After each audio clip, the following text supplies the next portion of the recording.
তো আমাদের তোমার লেকচার শিট থেকে মূলত পড়ানো ভালো। এখানে দেখো আমাদের মোডাল অক্সিলারি ভার্ব কোনগুলো, একটু লিস্ট এখানে রয়েছে। তো কি আছে দেখো, modal auxiliary verb can, could, may, might, shall, should, তারপর will, would, shall, should, must, dare, ought to, used to, had better, had rather, would better, would rather, এদেরকে মোডাল অক্সিলারি ভার্ব বলে। Modal গুলো auxiliary verb হিসেবে ব্যবহৃত হয় বলে এদেরকে modal auxiliary verb, modal অক্সিলারিও বলা হয়। আচ্ছা, আমাদের মোডাল অক্সিলারি ভার্বের সব থেকে অনন্য যে বৈশিষ্ট্যটা, মানে অন্যান্য ভার্বের সাথে যার মেলে না, মানে হচ্ছে ভিন্ন, সেটা হচ্ছে মোডাল অক্সিলারি ভার্বের পর সব সময় ভার্বের বেস ফর্ম হয়। কোন ফর্ম? Base form. এটা একটু সবাই মনে রাখতেই হবে। এটা রাইট ফর্ম অফ ভার্বস পড়ানোর সময় রাইট ফর্ম অফ ভার্বস এর 14 নম্বর সূত্রতে আমরা এটা বিস্তারিত আলোচনা করব। তারপর আগে থেকে জানি যে এই মোডাল অক্সিলারি ভার্বের পর সব সময় যে, মনে করো can, could, may, might, will, would, shall, should, যে যত আছে, যত মোডাল অক্সিলারি ভার্ব এখানে বলেছি, এই সকল মোডাল অক্সিলারি ভার্বের পরে সবসময় বেস ভার্ব ব্যবহৃত হয়, অর্থাৎ ভার্বের মূল ভার্বটা ব্যবহৃত হয়, কোনো পরিবর্তন সাধিত হয় না। এখানে সবাইকে এটুকু কথা মনে রাখতেই হবে। এবার আসো মোডাল অক্সিলারি ভার্বের কিছু বৈশিষ্ট্য আমাদেরকে জেনে নিতে হবে। এগুলো তোমরা লেকচার শিট থেকে আবার একটু রিভাইজ করে নেবে। তোমরা এখান থেকে হয়তো সব তথ্য তোমার জানা নেই, হয়তো কিছু কিছু জানা আছে। তো যেগুলো জানা আছে সেগুলো একটু ভেরিফাই করে নাও তুমি ঠিক মতো জানতে পেরেছো কিনা। আর যদি আনকমন তথ্য থেকে থাকে সেটা অবশ্যই তোমরা শিখে নাও। তো মোডাল অক্সিলারি ভার্বের বৈশিষ্ট্য, 1 নম্বর বৈশিষ্ট্য হচ্ছে সাবজেক্টটি সিঙ্গুলার বা প্লুরাল যাই হোক না কেন মোডাল অক্সিলারি ভার্বের সাথে এস বা ইএস যুক্ত হয় না। যেমন দেখো, আমরা হির পর কি বলি? হি গোজ টু স্কুল। হির পরে আমরা গোজ বলেছি, কিন্তু হি ব্যবহার না করে আমি যদি এটা বলতাম যে দে গো টু কলেজ, দেখো হির জন্য গোজ আর দের জন্য গো, দের মানে তারা, এটা বুঝতে কিন্তু এস বা ইস বসে নাই, কিন্তু হি থার্ড পারসন সিঙ্গুলার, তার জন্য মূল ভার্বের সাথে এস বা ইয়ের যুক্ত হয়েছে। এই যে দেখো সাবজেক্টের ভিন্নতায় যে কোন একটা ভার্বের সাথে এস বা ইস যুক্ত হয়, আবার কোন একটা ভার্বের সাথে এস বা ইস যুক্ত হয় না, এই যে যে তারতম্যটা, এই তারতম্যটা কিন্তু আমাদের মোডাল অক্সিলারি ভার্বের ক্ষেত্রে নেই। অর্থাৎ সাবজেক্ট সিঙ্গুলার হোক বা প্লুরাল হোক, সকল ভার্বের পরেই মোডাল অক্সিলারি ভার্ব সেম থাকবে। অর্থাৎ মোডাল অক্সিলারি ভার্বের পর কখনো এস বা ইস যুক্ত হবে না। তুমি যদি বলো আমি একটি কাজ করতে পারি, I can do a work. আবার তুমি যদি বলো যে সে একটি কাজ করতে পারে, মানে হি থার্ড পারসন সিঙ্গুলার, তারপর কিন্তু হি ক্যানস ডু দ্য ওয়ার্ক, এটা হবে না। He can do the work, আয়ের জন্য হোক ক্যান, হির জন্য ক্যান, দের জন্য ক্যান। অর্থাৎ মোডালের পর কখনো এস বা ইস যুক্ত হয় না। এটা সবাই জানো হয়তো, বাট আবার একটু আমরা জেনে নিলাম, কারণ এই টুকিটাকি মানে তথ্যের উপর অনেক সময় আমাদের এমসিকিউ কোশ্চেন হয়ে থাকে। সো এই তথ্যগুলো আমাদের জানা প্রয়োজন। গেল প্রথম বৈশিষ্ট্য। দ্বিতীয় বৈশিষ্ট্য, উদাহরণ দেখো, যেমন কি বলছে, সীতা ক্যান সিং, ক্যানের সাথে এস দেওয়া আছে, তাহলে এটা কি বলো? ইনকারেক্ট। তাহলে কারেক্ট আনসারটা, কারেক্ট কথাটা হবে সীতা ক্যান সিং। দ্বিতীয় তথ্য হচ্ছে মোডাল অক্সিলারি ভার্বের পরে মূল ভার্বের বেস ফর্ম ব্যবহৃত হয়, সেটা একটু আগেই বলেছি। সবসময় যেমন আমরা যদি কেউ বলি যে হি ক্যান ড্যান্সেস, এটা ইনকারেক্ট। তোমাকে ক্যানের পর অবশ্যই বেস ভার্ব বসাতে হবে। বেস ভার্ব মানে হচ্ছে মূল ভার্ব, যে ভার্বের কখনো পরিবর্তন হয় না, মানে কোনো পরিবর্তন হয় না, সেটাই মূলত মূল ভার্ব। তো হি ক্যান ড্যান্সেস না হয়ে হি ক্যান ড্যান্স হবে। মোডালের তৃতীয় বৈশিষ্ট্য, মোডাল যুক্ত কোন সেন্টেন্সকে ইন্টারোগেটিভে পরিণত করতে হলে মোডালকে সাবজেক্টের পূর্বে বসালেই ইন্টারোগেটিভ হয়ে যায়। অর্থাৎ মোডাল যেহেতু একটি অক্সিলারি ভার্ব, আমরা যখন একটি বাক্যকে ইন্টারোগেটিভ করি প্রথমে অক্সিলারি ভার্বকে নিয়ে আসতে হয়। যেহেতু বাক্যে আমাদের তোমার মোডাল অক্সিলারি ভার্বটাই অক্সিলারি, এর জন্য এই মোডাল অক্সিলারি ভার্ব যুক্ত বাক্যের ক্ষেত্রে ডু ড্যাশ ডিড ব্যবহার করার প্রয়োজন নেই, মোডালকে প্রথমে আনলেই হয়। যেমন do you can solve the math, তুমি কি অঙ্কটি সমাধান করতে পারো? এই বাক্যে ডু আনার দরকার নেই, কেননা ক্যানই হচ্ছে অক্সিলারি ভার্ব, তো বাক্যে প্রথমে ক্যান চলে আসবে, can you solve the math. এখানে ডু আনলে ভুল হবে।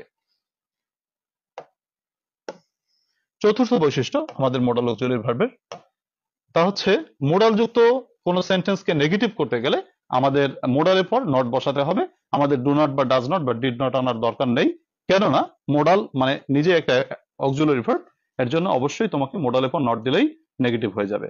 যেমন you do not must go there, এটা এখানে ডু নট আনার প্রয়োজন নেই, মাস্টের পর নট দিলেই হয়, ইউ মাস্ট গো দেয়ার। তাহলে খুবই কমন চারটি বৈশিষ্ট্য, আমরা এগুলো কম বেশি সবাই জানার কথা। তারপর আবার বলি, প্রথমত মোডাল হচ্ছে সিঙ্গুলার বা প্লুরাল অনুসারে কোনো পরিবর্তন হয় না। দ্বিতীয়ত মোডালের পর সবসময় বেস ভার্ব ব্যবহৃত হয়। তৃতীয়ত মোডালকে মানে মোডাল যুক্ত বাক্যকে আমরা যদি ইন্টারোগেটিভ করি, বাক্যের প্রথমেই অক্সিলারি ভার্ব অর্থাৎ মোডালকে আনতে হয়। এক্ষেত্রে ডু ডাজ ডিড কে আনার দরকার নেই, যদি আনা হয় ভুল হবে। চতুর্থ কথা হচ্ছে মোডাল অক্সিলারি ভার্বের ক্ষেত্রে আমরা যখন নেগেটিভ করব, তারপরে ডু নট বা ডাজ নট বা ডিড নট বসানোর প্রয়োজন নেই। যে মোডাল যুক্ত বাক্যকে আমরা নেগেটিভ করব, সেই মোডালের পরে একটা নট বসালেই হয়ে যায়। চারটি গুরুত্বপূর্ণ বৈশিষ্ট্য। এবার আসো, আমাদের ইংরেজি বাক্যে যতগুলো মোডাল অক্সিলারি ভার্ব রয়েছে, এই মোডাল অক্সিলারি ভার্বের মধ্যে কিছু কিছু মোডাল অক্সিলারি ভার্ব রয়েছে সেমি মোডাল বলা হয়ে থাকে। এদের দ্বৈত চরিত্র, অর্থাৎ এদের চরিত্র ঠিক নাই, দু রকমের চরিত্র তারা আমাদের কাছে প্রদর্শন করে। প্রথমত, এই ভার্বগুলো কখনো কখনো মোডাল অক্সিলারি ভার্ব হিসেবে ব্যবহৃত হয়, আবার কখনো কখনো এই ভার্বগুলো মেইন ভার্ব হিসেবে ব্যবহৃত হয়। তো আমাদেরকে দেখতে হবে যে এই সেমি মোডাল ভার্বগুলো সেটা কি তোমার মূল ভার্ব হিসেবে ব্যবহৃত হয়েছে নাকি মোডাল হিসেবে ব্যবহৃত হয়েছে। তো সেটা আমাদের বাক্য দেখে আমাদেরকে বুঝতে হবে, বাক্যের ব্যবহার দেখে বুঝতে হবে। তো সেমি মোডাল ভার্ব কোনগুলো সেটা একটু জেনে নেই। যেমন নিড, ডেয়ার, ইউজ টু ইত্যাদি ভার্বগুলো মোডাল এবং মেইন ভার্ব উভয় রূপে ব্যবহৃত হয়, এ কারণে এদেরকে সেমি মোডাল ভার্ব বলা হয়ে থাকে। আচ্ছা, আমরা যদি একটু দেখি, এখানে আমি যদিও ব্যাখ্যা একটু লিখেছি যে দেয়ার, নিড এর পরে নট বসলে অথবা ইন্টারোগেটিভ সেন্টেন্সে এরা সাবজেক্টের পূর্বে বসলে এই ভার্বগুলো তখন মোডাল হিসেবে কাজ করে, আর মোডাল ভার্বের পরে মূল ভার্বের বেস ফর্ম বসবে। আচ্ছা, এখানে আমি আরো সহজ করে তোমাদেরকে যদি একটু বুঝাই, তোমরা একটু এখানে খেয়াল করো যে আমি যদি একটা বলি, একটা উদাহরণ তোমাদেরকে বলি, এখানে আমি তোমাদেরকে একটু ড্রাফট করি। আচ্ছা দেখো, আমি একটা উদাহরণ দিচ্ছি, তোমরা আমাকে একটু বলো তো। আচ্ছা, যেমন ডেয়ার, ডেয়ার শব্দের অর্থ তোমার সাহস করা, তাই তো, সাহস করা। আচ্ছা, আমি যে একটা বাক্য লিখছি, এ নম্বর বাক্যটা লিখছি যে দেখো যে he dares, he dares to go there. এই বাক্যে ডেয়ার এটা কি মেইন ভার্ব নাকি অক্সিলারি ভার্ব, এটা আমাকে বলো কমেন্টে। আর বি নম্বর বাক্যে বলো হি ডেয়ার গো দেয়ার। আমাকে বলো তো, দুটো বাক্য আমি লিখেছি, এ নম্বর বাক্যে ডেয়ারটা কি আর বি নম্বর বাক্যে ডেয়ারটা কি, আমাকে দু একজন কমেন্ট একটু জানাতে পারো আমাকে। যারা যারা এখন আছো লাইনে, অনেকেই লাইনে প্রথমে অংশগ্রহণ করে আবার এখন একটু বোধহয় দূরে আছে, সমস্যা নেই, পরে আবার কানেক্টেড হয়ে নেবে। অনেকের কাছে নেটে একটু অনেক সময় সমস্যা দেখা দিতেই পারে। তো দেখো, বলো তো আমাকে তোমরা, এ নম্বরে বাক্যটা মানে ডেয়ার ভার্বটা কি হিসেবে ব্যবহৃত হয়েছে, আর বি নম্বর বাক্যটিতে ডেয়ার ভার্বটি কি হিসেবে ব্যবহৃত হয়েছে। দেখি একটু রেসপন্স করো, দেখি তোমরা বুঝতে পেরেছো কিনা।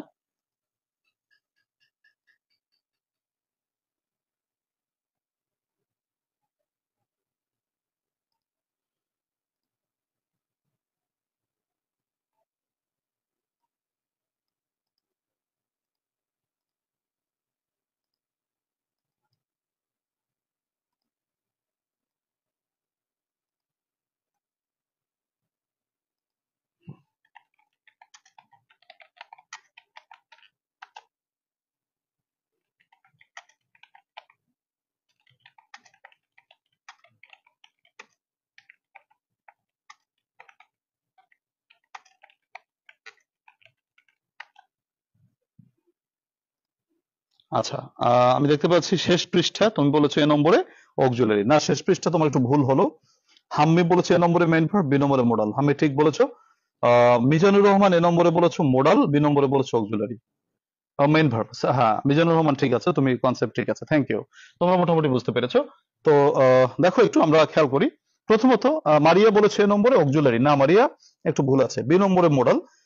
এ নম্বরে হচ্ছে ডে একটা মেইন ভার্ব, মানে আমাদের সেমি মোডাল গুলো কি করে, এটা হচ্ছে তোমার সেমি মোডাল যেটা, সেটা হচ্ছে কখনো মেইন ভার্ব হিসেবে কাজ করে, কখনো মোডাল ভার্ব হিসেবে কাজ করে। তো এখানে মোডাল তো একটা অক্সিলারি, তাই না, তো এখানে ডেয়ার এখানে মেইন ভার্ব নাকি অক্সিলারি তুমি ধরতে পেরেছো যে বি নম্বর ধরতে পেরেছো, তুমি এ নম্বর একটু ভুল করেছো, এ নম্বরটা হচ্ছে মেইন ভার্ব। আচ্ছা, যাই হোক, তোমরা অনেকেই কমেন্ট করেছো এবং বুঝতে পেরেছো। দেখো এখানে আমাদেরকে ব্যাখ্যাটা একটু খেয়াল করো। প্রথমত কথা হচ্ছে এ নম্বরে দেয়ারটা মোডাল অক্সিলারি ভার্ব নয়। কেন মোডাল অক্সিলারি ভার্ব নয়? সেটা হচ্ছে দেখো এস বাই এস রয়েছে, মোডালের পর এস বাই এস কখনো যুক্ত হওয়ার কথা না। ডেয়ার যদি মোডাল হিসেবে ব্যবহৃত হয় বা মোডালের মতো কাজ করে, নিশ্চয়ই ডেয়ারের পর এস বাই এস বসবে না, তাই তো? আচ্ছা, ফাইন। আর দ্বিতীয় কথা হচ্ছে মোডালের পর সবসময় বেস ভার্ব বসে। কি ভার্ব বসে? Base verb. তো বেস ভার্বটা কি? মানে একেবারে মূল ভার্ব। এরপর কখনো মোডালের পর যে ভার্বটা বসবে ওই ভার্বের সাথে কখনো এস বাই এস বসবে না, ওই ভার্বের আগে কখনো টু বসবে না, ওই ভার্বের সাথে কখনো আইএনজি বসবে না, ওই ভার্বের কখনো বি থ্রি বসবে না। মোডালের পর যে ভার্বটা বসবে, যদি মোডাল হয়ে থাকে, সেই মোডালের পর অবশ্যই ভার্বটা বেস ভার্ব হবে, একেবারে নির্ভেজাল ভার্ব। কোনো কিছু আইএনজি থাকবে না, এস বাই এস থাকবে না, টু থাকবে না, কিছু থাকবে না। তো এখানে যদি ডেয়ারটা এখানে মেইন অক্সিলারি ভার্ব হতো, তাহলে প্রথমত এস বাই এস থাকার কথা ছিল না, দ্বিতীয়ত এখানে গো থাকার কথা ছিল। এই বাক্যে ডেয়ারটা হচ্ছে মেইন ভার্ব হিসেবে কাজ করেছে। ওকে, আচ্ছা। এরপর বি নম্বর বাক্যটা খেয়াল করো। বি নম্বর বাক্যটার ডেয়ারটা মেইন ভার্ব হিসেবে নাকি অক্সিলারি ভার্ব হিসেবে কাজ করেছে, সেটা আমরা একটু ভেরিফাই করি।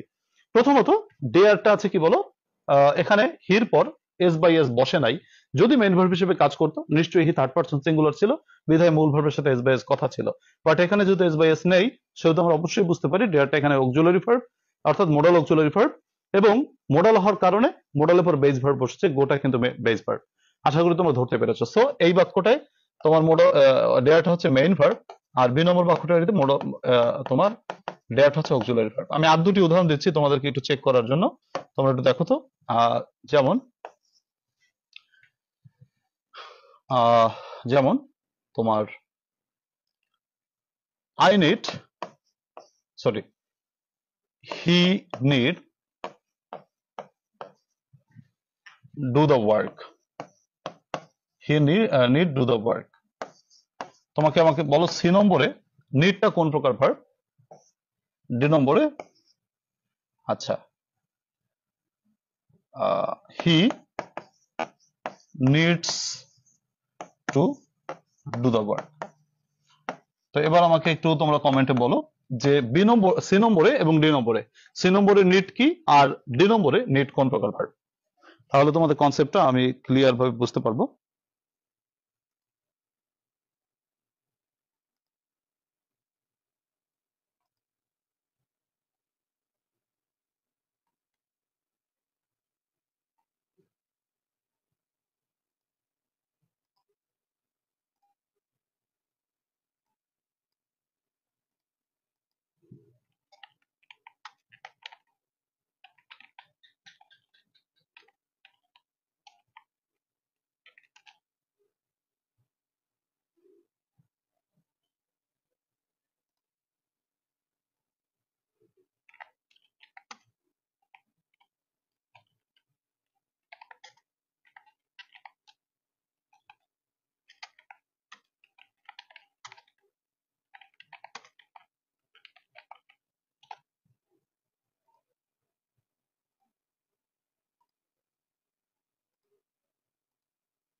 আচ্ছা, আচ্ছা, ঠিক আছে, মিজানুর রহমান বলেছো। আচ্ছা, মিজানুর রহমান বলেছো সি নম্বর হচ্ছে মোডাল অক্সিলারি, সি নম্বরটা মোডাল। আচ্ছা, মোডাল অক্সিলারি। আচ্ছা, ফাইন। হামিদ বলেছো সি নম্বরটা মোডাল আর ডি নম্বরটা মেন ভার্ব। জান্নাতুল ফেরদাউস সি নম্বরটা বলেছো মোডাল। আচ্ছা, ফাইন, তোমরা বুঝতে পেরেছো আশা করি। শেষ পৃষ্ঠা বলেছো সি নম্বর মোডাল, ডি নম্বর মেইন ভার্ব। ঠিক আছে। হ্যাঁ, তারপরে হচ্ছে তোমার জান্নাতুল, মিজানুর রহমান মিজান, লিমন, তারপরে হচ্ছে তোমার সজল, রেখা এবং মারিয়া আক্তার জেনি, সবাই সঠিকভাবে বলেছো। Thank you. এবার বুঝতে পেরেছো। দেখো হিটা এখানে মোডাল অক্সিলারি ভার্ব, বিকজ নিডের সাথে মানে হির পরে, সরি, সি নম্বরের নিডটা রয়েছে, নিডটা হচ্ছে মোডাল অক্সিলারি ভার্ব, বিকজ এর ভিতরে কি নাই বলো, এস বাই এস নাই। সো যেহেতু এস বাই এস নাই, এটা মোডালের বৈশিষ্ট্য প্রকাশ করেছে। সো এটা হচ্ছে একটা মোডাল অক্সিলারি ভার্ব। আর এই বাক্যটিতে দেখো হি নিডস, যেহেতু এটা মেইন ভার্বের মতো প্রকাশ পেয়েছে, তো এটা হচ্ছে মেইন ভার্ব। আমাদেরকে একটা বাক্য দেখে বুঝতে হবে এই সেমি মোডাল গুলো কোনটা মেইন ভার্ব আর কোনটা অক্সিলারি ভার্ব হিসেবে ব্যবহৃত হয়েছে। এনিওয়ে, তো পরবর্তী দেখো আমরা যে ব্যাখ্যাগুলো দিব সেইগুলো একটু আলোচনা করি। এরপরে দেখো তো এটা দেখে আমরা মোটামুটি বুঝতে পারবো। রুল নম্বর 1 দেখো আমাদের কিছু মডেলের ব্যবহার। রুল নম্বর 1 এর দিকে চলে যাচ্ছি।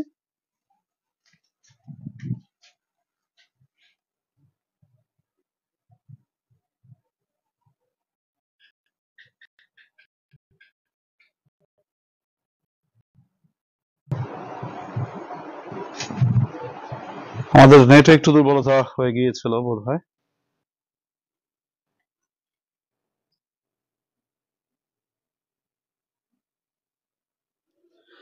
আচ্ছা, তো আমরা নেটে একটু দুর্বলতা ছিল, নেট বিভ্রাটে পড়েছিলাম।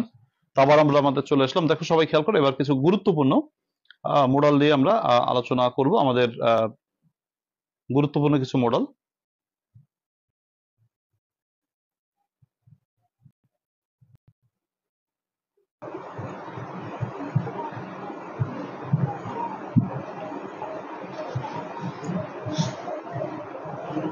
আচ্ছা, তো দেখো যেটা বলছিলাম, প্রথমত আমাদের ক্যান এবং কুডের যে ব্যবহার, রুল নম্বর 1, ক্যান এবং কুডের ব্যবহার।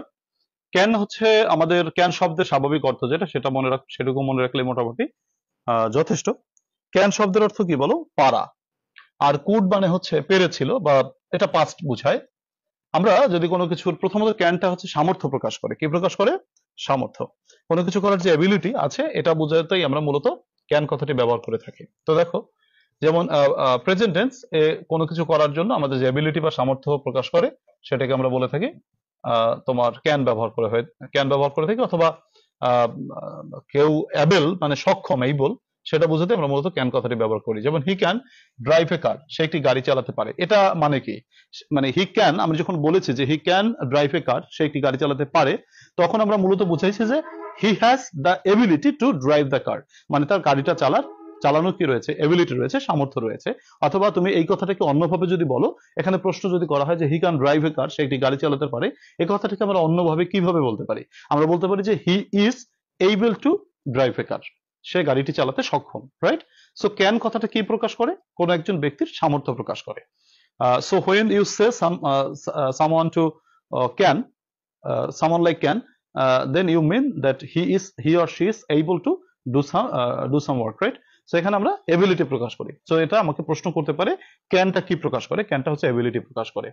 আচ্ছা ফাইন, দেখো পাস্ট টেন্সের ক্ষেত্রে আমরা যখন সামর্থ্য প্রকাশ করব, সেই এবিলিটি প্রকাশ ক্ষেত্রে আমরা কুড কথাটি ব্যবহার করব, যে he could do the same, সে কাজটি করতে পেরেছিল। তো মানে এক কথা হচ্ছে he was able to do the same, সে কাজটি করতে সক্ষম ছিল। Or he had the ability to do the same, right? So আমাদের যখন ক্যান বা কুড আমরা ব্যবহার করব, ক্যানটা দিয়ে বর্তমানে সামর্থ্য প্রকাশ করে, আর কুডটা দিয়ে অতীতের সামর্থ্য প্রকাশ করে। কখনো কখনো এই কুড কথাটি পাস্ট হিসেবে ব্যবহৃত হয় না, বরং রিকোয়েস্ট বা বিনীত কোনো অনুরোধে আমাদেরকে কুড কথাটি ব্যবহার করতে হতে পারে। সেটা আমরা বিভিন্ন সময় করে থাকি। যেমন could you help me to do the sum, আপনি কি অনুগ্রহ করে আমাকে অঙ্কটি করতে সাহায্য করবেন? অথবা could you give me a glass of water, আপনি কি আমাকে এক গ্লাস পানি দিতে পারবেন? বা could you sit down, আপনি কি অনুগ্রহ করে একটু বসবেন? বা could you be silent, আপনি কি একটু নীরব হবেন? সো এই যে আমরা কারোর সাথে কোনো ভদ্রতা প্রকাশ করতে যে অনুরোধটা করে থাকি, সেক্ষেত্রে আমরা কুড ব্যবহার করতে পারি। তবে ক্যান অথবা কুডের প্রকৃত যে ব্যবহার, সেটা হচ্ছে সামর্থ্য প্রকাশ করা। তো বর্তমানে সামর্থ্য প্রকাশ করলে ক্যান, আর অতীতে সামর্থ্য প্রকাশ করলে কোড। সো ক্যান অথবা কোডের ব্যবহারটা আশা করি আমরা বুঝতে পেরেছি। তো এরপর আসো কুড হ্যাভ এর ব্যবহার। কুড হ্যাভ দিয়ে সাধারণত আমরা অতীতে কোনো কিছু কাজ করতে পারতো কিন্তু করেনি, বা কোনো কিছু করতে পারতো কিন্তু ঘটেনি, এরূপ বোঝাতে আমরা কুড হ্যাভ প্লাস ভি3 কথাটি ব্যবহার করি। যেমন তিনি গতকালকে আসতে পারতেন, এই কথা যদি আমি বলি যে তিনি গতকালকে আসতে পারতেন কিন্তু আসেন নাই, এরকম যদি আমরা বলি, তাহলে কুড হ্যাভ প্লাস ভি3 বসে। উদাহরণস্বরূপ আমরা যদি বলি যে you could have done this, তুমি এটা করতেও পারতে, তাই তো, কিন্তু এটা তুমি করোনি। তো অতীতে কোনো একটা কাজ কেউ করতে পারতো অথবা ঘটতে পারতো কিন্তু ঘটেনি, এরকম বোঝাতে আমরা কুড হ্যাভ প্লাস ভি3 ব্যবহার করি, তাই তো। যেমন they could have helped the poor, তারা গরিবদেরকে সাহায্য করতে পারতো। আচ্ছা, গেল এটা কুড হ্যাভ এর ব্যবহার, আশা করি বুঝতে পেরেছো। এটা জাতীয় বিশ্ববিদ্যালয়ে একটা পরীক্ষা আসছিল আমাদের, কোন সালে যেন কুড হ্যাভ এর একটা ব্যবহার আসছিল। এরপর আসো মে অথবা মাইটের ব্যবহার, খুবই কমন ব্যবহার। মে আমরা ক্যান অথবা কুড দিয়ে যেমন সামর্থ্য প্রকাশ করেছি, ঠিক তদ্রুপ ক্যান দিয়ে আমরা সম্ভাবনা প্রকাশ করি। কি প্রকাশ করি? সম্ভাবনা প্রকাশ করি। ওকে, তো দেখো যেমন আমরা যদি সম্ভাবনার কথা বলি, যেমন সাকিব মে কাম হেয়ার টুডে, সাকিব আজকে এখানে আসতে পারে। তাহলে আমরা এখানে মে যেহেতু বসিয়েছি, মেটা মেন করছে যে সাকিব আসতে পারে, I mean Sakib has the probability to come or possibility to come, সাকিবের আসার প্রবাবিলিটি বা পসিবিলিটি আছে। যেমন his statement might be true, তার কথা সত্যি হতে পারত, তার মানে অতীতের যে সম্ভাবনা সেটা প্রকাশ করেছে। সম্ভাবনা অর্থে আমরা মাইট ব্যবহার করি, তবে মে অথবা মাইট ব্যবহার করি প্রেজেন্ট টেন্সে মে আর পাস্ট টেন্সে মাইট। দ্বিতীয়ত কথা হচ্ছে মে কথাটি যে শুধু সম্ভাবনা অর্থে ব্যবহৃত হয় তা কিন্তু নয়। আমরা যখন কোনো ইম্পারেটিভ অপটেটিভ সেন্টেন্স গঠন করি, অর্থাৎ ইচ্ছা বা আশীর্বাদ প্রকাশ করি, অনুমতি প্রকাশ করি, সেক্ষেত্রেও কিন্তু আমরা মে ব্যবহার করি। অনুমতির ক্ষেত্রে একটা উদাহরণ দেখো, যেমন আমরা ইম্পারেটিভ মানে তোমার ইন্টারোগেটিভ সেন্টেন্সে আমরা অনুমতি প্রদান নেই, যেমন মে আই কাম ইন, আমি কি ভিতরে আসতে পারি। আবার আমরা অপারেটিভ সেন্টেন্সে মে কথাটি ব্যবহার করি, যেমন মে ইউ লিভ লং, তুমি দীর্ঘ জীবন লাভ করো বা তুমি অনেকদিন বেঁচে থাকো। অথবা মে ইউ বি হ্যাপি, তুমি সুখী হও। মে আল্লাহ ব্লেস ইউ, আল্লাহ তোমার মঙ্গল করুক। এই যে কারো ইচ্ছা বা আশীর্বাদ প্রকাশ করার জন্য আমরা মে কথাটি যে ব্যবহার করেছি, এই মের কিন্তু এখানে ব্যবহার রয়েছে। অতীতে কোনো কিছু ঘটার সম্ভাবনা অর্থে মাইট প্লাস ভার্ব বসে, মাইট বেস ভার্ব বসে, যেমন ইফ ইউ কেম, তুমি যদি আসতে, আই মাইট গো, আমি যেতাম। এগুলো মাইনর ব্যবহার, বেশি গুরুত্বপূর্ণ ব্যবহার নয়। অতীতের কোনো বিষয় সম্বন্ধে অনুমান প্রকাশ করা অর্থে এবং অতীতের কোনো কিছু হতে পারতো কিন্তু হয়নি এমন বুঝাতে আমরা মাইট হ্যাভ প্লাস ভি3 বসি। যেমন এখানে আমরা ওই যে ক্যান কুড হ্যাভ কথাটি বসিয়েছি যে ঘটতে পারতো, আর এটা হচ্ছে অতীতের সম্ভাবনা অর্থে মাইট হ্যাভ প্লাস ভি3, কিন্তু সম্ভাবনা ছিল বাট হয়নি। যেমন it might have rained last night, গত রাতে হয়তো বৃষ্টি হয়ে থাকতে পারতো, অর্থাৎ বৃষ্টি হয়ে থাকতে পারতো বাট বৃষ্টিটা হয় নাই। ওকে, যেমন থ্যাংক গডনেস, ঈশ্বরকে ধন্যবাদ, he wasn't in the plane, সে প্লেনে ছিল না। He might have died in the accident, সে হয়তো অ্যাক্সিডেন্টে মারা যেতে পারতো। তো মাইট হ্যাভ ডাইড মানে হচ্ছে সম্ভাবনা প্রকাশ করেছে, তিনি হয়তো মারা যেতে পারতেন বাট তিনি মারা যাননি, এটা অতীতের সম্ভাবনা প্রকাশ করেছিল। সুপ্রিয় শিক্ষার্থীরা, তোমরা যারা আমাদের অনলাইন প্রাইভেট ব্যাচে ভর্তি এখনো পর্যন্ত হওনি, তোমাদেরকে অনলাইন প্রাইভেট ব্যাচে সম্পর্কে একটু জানাতে চাই। আমাদের 2025 সালের যারা অ্যাডমিশন টেস্ট দিতে যাচ্ছ জাতীয় বিশ্ববিদ্যালয়ে, অনেক বছর পর তোমাদের অ্যাডমিশন টেস্ট হচ্ছে। তো সেই অ্যাডমিশন টেস্টে আমাদের ক্লাস কিন্তু শুরু হয়ে যাচ্ছে। আমরা 25 দিন হাতে রেখে মূলত এই কোর্সটি করছি। আমরা প্রায় প্রতিদিনই ক্লাস করব। আমাদের ক্লাস হবে ফেসবুক প্রাইভেট ব্যাচে। তোমরা মাত্র 250 টাকায় আমরা 25টি লাইভ ক্লাসের মাধ্যমে মোটামুটি কোর্সটিকে শেষ করার চেষ্টা করব ইনশাল্লাহ। তোমাদের সপ্তাহে প্রায় 5 দিন ক্লাস নেব। আমরা রাত 9টায় আমাদের ক্লাস ফিক্স করেছি টাইম। তো তোমরা ক্লাস হবে আমাদের ফেসবুক প্রাইভেট ব্যাচে, ক্লাস হবে লাইভে স্মার্ট বোর্ড দ্বারা। লাইভ শেষে ক্লাসটা রেকর্ডেড থাকবে, তাই যদি তোমার কোনো ক্লাস মিস হয়ে যায় তুমি সেটা পরবর্তীতে করে নিতে পারবে। আমরা শুধু ইংরেজি পড়াই, তবে বোনাস হিসেবে তোমাকে বাংলা এবং জিকের কিছু মডেল টেস্ট হয়তো নিব, সেটা বোনাস। আর ভর্তি কনফার্ম করতে আমাকে জাস্ট টাকা পাঠিয়ে এই নম্বরে টাকা পাঠিয়ে স্ক্রিনশটটা পাঠাতে হবে। তবে টাকা পাঠানোর আগে অবশ্যই আমার সাথে একটু যোগাযোগ করে নিবে। আমার সাথে যোগাযোগ করবে ভর্তি হওয়ার জন্য 01843852361 এই নম্বরে হোয়াটসঅ্যাপে। সুপ্রিয় শিক্ষার্থীরা, তোমরা যদি অনেকেই জিজ্ঞেস করো স্যার আমাদের কোর্স প্ল্যানটা যদি একটু বলেন যে আমাদের কি কি পড়ানো হবে। দেখো, আমি তোমাদেরকে এই যে কোর্স প্ল্যানটা দেখাচ্ছি, আমাদের অ্যাডমিশন টেস্ট 2025, আমাদের যে টপিক আছে সেইগুলো দেখো। এখানে আমরা লেকচার নম্বর 1-এ আমাদেরকে প্রথম ক্লাসে আমরা কি পড়বো, ধরো পার্টস অফ স্পিচ এর বেসিক প্লাস ক্লাসিফিকেশন। আমাদের প্রথমত পার্টস অফ স্পিচের বেসিক যে সূত্রগুলো সেখান থেকে পরীক্ষায় প্রশ্ন আসে, প্লাস হচ্ছে পার্টস অফ স্পিচ কত প্রকার, নাউন কত প্রকার, অ্যাডজেক্টিভ কত প্রকার, অ্যাডভার্ব কত প্রকার, এই যে প্রকারভেদ এখান থেকে কিন্তু আমাদের প্রশ্নগুলো হয়। সো আমাদের প্রথম ক্লাসে আমরা পার্টস অফ স্পিচের বেসিক প্লাস ক্লাসিফিকেশনটা শেষ করব। এরপর প্রতিদিন আমাদের মুখস্থ পার্ট থাকবে। যেমন ধরো আমাদের কিছু মুখস্থ পার্ট রয়েছে যেগুলো অনেকটা মুখস্থ করতে হয়। ধরো number, gender, preposition, idioms and phrase, synonym, antonym, spelling, proverbs, translation, এই যে আইটেমগুলো রয়েছে এর প্রত্যেকটি আইটেম থেকে আমি তোমাদেরকে প্রত্যেকদিন ক্লাস শেষে বা ক্লাসে আমি তোমাদেরকে পিডিএফ দিয়ে দিই বা ছবি দিয়ে দিই, যে এখান থেকে সাজেশন, ধরো নাম্বার থেকে 20টা প্রশ্ন দিলাম, জেন্ডার থেকে 10টা প্রশ্ন দিলাম, ইডিয়মস এন্ড ফ্রেজ থেকে 15টা প্রশ্ন দিলাম। এরকম করে প্রতিদিন পড়া দিয়ে আমরা পরবর্তী ক্লাসে এর উপর একটা পরীক্ষা নেই, তারপরে আমরা আমাদের নতুন ক্লাস শুরু করি। যেমন দ্বিতীয় ক্লাসে আমরা আলোচনা করব হচ্ছে আমাদের identification of parts of speech and formation of parts of speech. অর্থাৎ আমাদের পরীক্ষায় পার্টস অফ স্পিচের চিহ্নিতকরণটা আসে, যে একটা আন্ডারলাইন করে বলে যেটা কোন প্রকার পার্টস অফ স্পিচ। আবার যেমন একটা শব্দ দিয়ে এই শব্দের অ্যাডজেক্টিভ কি, এই শব্দের ভার্ব কি, এরকম বলে। সো এইটা আমরা দ্বিতীয় ক্লাসে শিখবো। আর যথারীতি আমাদের প্রত্যেক দিনের ক্লাসে আমরা মুখস্থ পার্টের যে অংশটা রয়েছে তার উপর আমরা একটা সাজেশনস দিব। যেটা তুমি প্রতিদিন পড়ে প্রতিদিন পরীক্ষা দিবে, এবং এগুলো তোমার প্রতিদিন যদি এইভাবে করো তুমি তোমার কমপ্লিট হয়ে যাবে, আশা করি যে এগুলো দরকার। তারপরে তৃতীয় ক্লাসে আমরা পার্টস অফ স্পিচ নিয়ে আবার ইম্পর্টেন্ট রুলস গুলো আলোচনা করবো, অর্থাৎ প্রথম 3টি ক্লাসে আমাদের পার্টস অফ স্পিচ শেষ হয়ে যাবে। চতুর্থ ক্লাসে মোডালস, পঞ্চম ক্লাসে আমাদের চেঞ্জিং সেন্টেন্স, যেটা অর্থ অনুসারে চেঞ্জিং সেন্টেন্স। ষষ্ঠ ক্লাসে হচ্ছে তোমার ভয়েস চেঞ্জ, মানে চেঞ্জিং সেন্টেন্সের ভিতরে পড়ে সেটা। সপ্তম ক্লাসে ডিগ্রি। অষ্টম ক্লাসে আমরা changing sentence, simple complex compound নিয়ে আলোচনা করব। নবম ক্লাসেও সিম্পল কমপ্লেক্স কম্পাউন্ড। দশম ক্লাসে রাইট ফর্ম অফ ভার্বস এর প্রথম লেকচার। 11 নম্বর ক্লাসে আমরা রাইট ফর্ম অফ ভার্বস এর দ্বিতীয় লেকচার, এবং 12 নম্বর ক্লাসে আমরা রাইট ফর্ম অফ ভার্বস এর তৃতীয় লেকচার আলোচনা করব, এবং এর মাধ্যমে আমাদের রাইট ফর্ম অফ ভার্বস শেষ হয়ে যাবে। 13 নম্বর ক্লাসে আমরা আর্টিকেল শেষ করব, আর তোমার 14 নম্বর ক্লাসে আমরা ন্যারেশন নিয়ে আলোচনা করব বা শেষ করব ন্যারেশন। এক ক্লাসে ন্যারেশন যথেষ্ট।